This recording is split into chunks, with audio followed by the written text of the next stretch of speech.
araw-araw tayo magkakasama, araw-araw tayo nag-usap, araw-araw tayo nagtatawanan, araw-araw may conversation, araw-araw may communication. Sa araw-araw, masaya tayo. Yun naman talaga ang gusto. Pero, dumadating sa punto na nagkakaroon ng sama ng loob, nagkakaroon ng misunderstanding, nagkakaroon ng tampuhan. Pero sa kabila ng lahat na yun, dapat papasok sa puso at isip natin ang salita. Forget and forgive.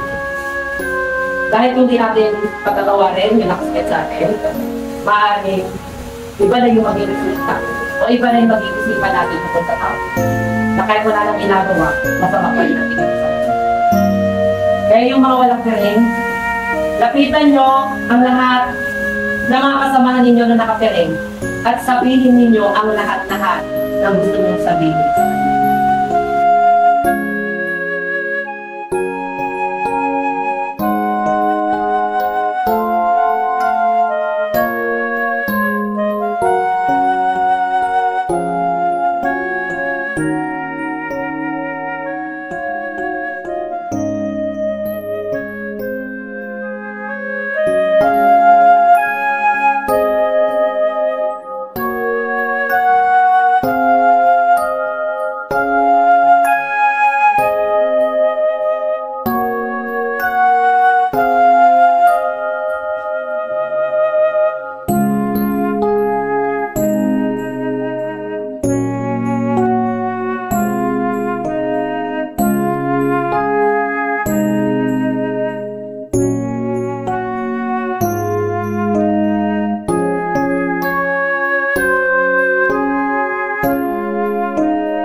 Magsabi ng thank you.